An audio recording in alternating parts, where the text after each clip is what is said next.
नमस्कार, स्वागत आहे तुमचं सुचित्राज होम किचनमध्ये। आजची रेसिपी आहे जांभळ्या कलरच्या कोबीची भाजी। चॅनलवर जर नवीन असाल तर चॅनलला प्लीज लाईक, शेअर, सबस्क्राईब जरूर करा। जांभळ्या कलरच्या कोबीची भाजी चवीला अगदी छान बनते। चला तर मग रेसिपीला सुरुवात करूया। इथे आपण जांभळ्या कलरचा कोबी घेतला आहे। कोबी कट करून बारीक चिरून घ्यायचा आहे। जांभळ्या कलरचा कोबी बारीक चिरून तयार आहे।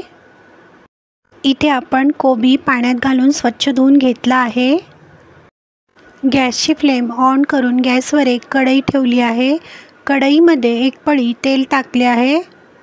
तेल तापल्यावर तेलामध्ये एक चमचा मोहरी किंवा बारीक चिरलेला लसूण टाकायचा आहे। बारीक चिरलेली हिरवी मिरची टाकली आहे। बारीक चिरलेला कांदा टाकला आहे। कांदा छान तेलामध्ये परतून घ्यायचा आहे। पाव चमचा हळद टाकली आहे। अर्धा चमचा लाल तिखट टाकली आहे।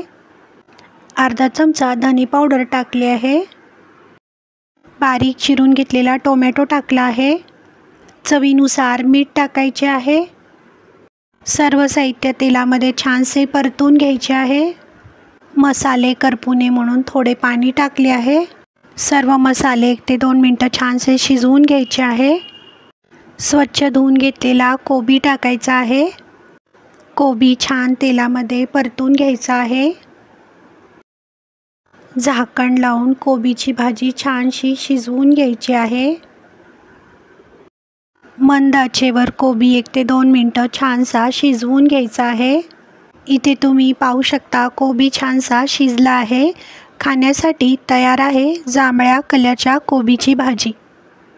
ही भाजी तुम्ही पोळी किंवा भाकरी बरोबर खाऊ शकता, तसेच टिफिनमध्येही घेऊन जाऊ शकता। व्हिडिओ आवडल्यास व्हिडिओला प्लीज लाईक, शेअर, सबस्क्राईब जरूर करा। कमेंट बॉक्समध्ये कमेंट करायला विसरू नका। वेळात वेळ काढून व्हिडिओ पाहिल्याबद्दल धन्यवाद। पुन्हा भेटूया अशाच छान छान रेसिपीसोबत सुचित्राज होम किचनमध्ये।